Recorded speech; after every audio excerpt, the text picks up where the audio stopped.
Jangan lupa untuk subscribe YouTube Berazam.com dan pastikan untuk menyalakan notifikasinya. Assalamualaikum warahmatullahi wabarakatuh.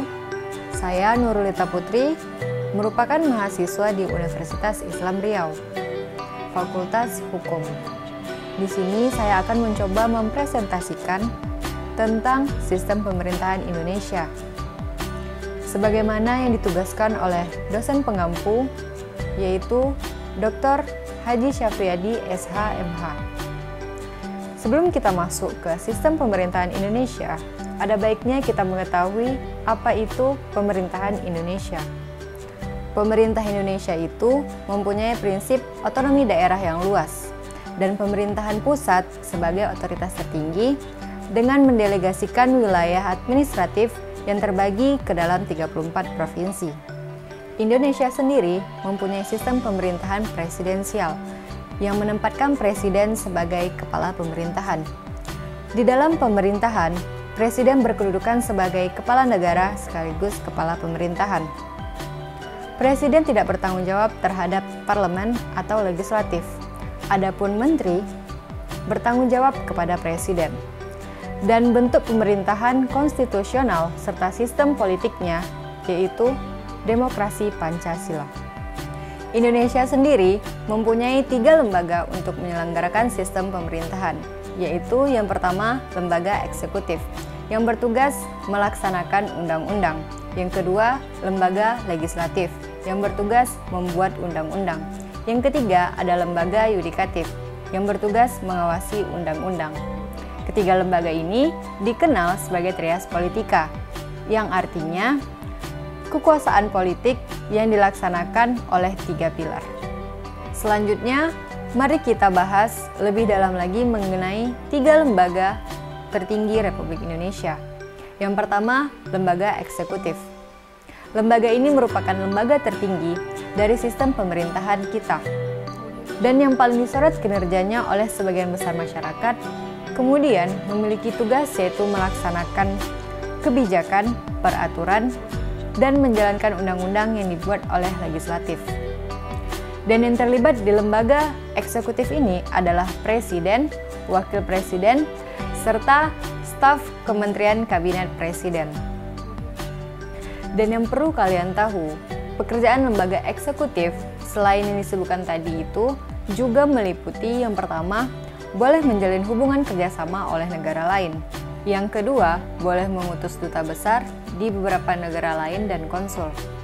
Yang ketiga, menjamu atau menerima duta besar dari negara lain. Dan boleh memberi gelar atas jasa yang berpengaruh positif untuk bangsa Indonesia. Dan yang lebih penting daripada itu, lembaga eksekutif ini adalah pilar utama dalam kemajuan negara Indonesia secara administratif di berbagai bidangnya. Yang kedua ada lembaga legislatif. Lembaga ini yang bertugas membuat atau merumuskan kebijakan, peraturan, serta undang-undang. Dan intinya, mereka ini adalah lembaga yang mempunyai hak untuk membuat undang-undang di suatu negara. Namun, juga punya batasan konstitusi yang dirumuskan berdasarkan suara rakyat. Yang terlibat di dalam lembaga legislatif adalah yang pertama, Dewan Perwakilan Rakyat atau DPR. Para anggota DPR ini dipilih oleh rakyat dari pemilu dan diduduki oleh beberapa partai politik yang memiliki tugas yaitu yang pertama, memilih anggota BPK secara langsung. Yang kedua, mengajukan 3 hakim konstitusi. Yang ketiga, memberi persetujuan presiden atas keputusan perang, damai, atau kerjasama atas negara lain. Dan terakhir, mengusulkan pemberhentian presiden dan wakil presiden. Selanjutnya ada Dewan Perwakilan Daerah atau DPD.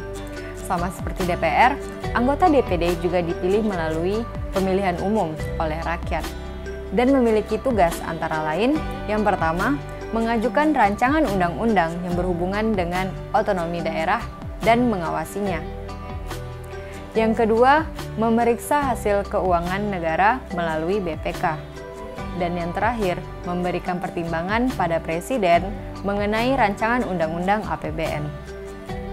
Dan yang terakhir, adalah Majelis Permusyawaratan Rakyat atau MPR.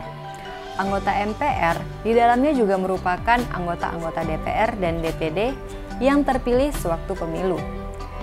Dan memiliki tugas yaitu yang pertama, membuat, mengubah, dan menetapkan undang-undang dasar. Yang kedua, melantik presiden dan wakil presiden. Dan yang ketiga, memberhentikan presiden dan wakil presiden sesuai dengan undang-undang dasar. Itu tadi merupakan penjelasan mengenai lembaga legislatif. Selanjutnya ada lembaga yudikatif. Lembaga ini merupakan lembaga yang melakukan pengawasan, pengawalan, serta memantau pelaksanaan undang-undang dasar. Bagian dari lembaga yudikatif ini adalah yang pertama ada Mahkamah Agung atau MA yang bertugas mengadili dan menguji undang-undang. Yang kedua, memberi pertimbangan keputusan presiden tentang grasi dan rehabilitas. Dan yang terakhir, bisa juga mengajukan 3 hakim konstitusi. Selanjutnya ada Mahkamah Konstitusi atau MK. MK ini berperan sebagai pengadilan tingkat pertama dan terakhir.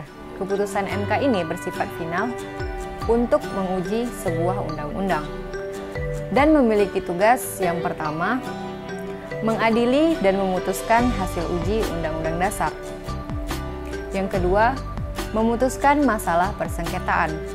Yang ketiga, memutuskan pembubaran partai politik. Yang keempat, memutuskan hasil pemilu. Yang kelima, memutuskan dugaan DPR terhadap pelanggaran Undang-Undang Dasar dari Presiden dan Wakil Presiden. Dan yang terakhir, menerima dan memutuskan usulan pemberhentian Presiden dan Wakil Presiden.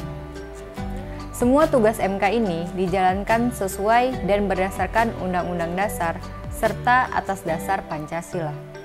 Selanjutnya ada Komisi Yudisial atau KY yang bertugas yang pertama, mengusulkan Hakim Agung. Yang kedua, menjaga keluhuran dan martabat hakim. Nah, yang perlu kalian ketahui nih teman-teman, meski berkuasa sebagai kepala negara serta kepala pemerintahan, Presiden tunduk kepada MPR. Adapun MPR merupakan penjelmaan rakyat serta pemegang kedaulatan rakyat, sebagaimana diatur dalam Pasal 2 Ayat 2 Undang-Undang Dasar 1945 dan Pasal 3 Undang-Undang Dasar 1945. Dengan demikian, menurut Undang-Undang Dasar 1945, sistem pemerintahan Indonesia adalah presidensial dengan bentuk negara Republik Demokrasi. Artinya, kedaulatan berada di tangan rakyat. Demikian presentasi singkat dari saya. Lebih dan kurangnya saya mohon maaf. Wabillahi taufiq wal hidayah. Wassalamualaikum warahmatullahi wabarakatuh.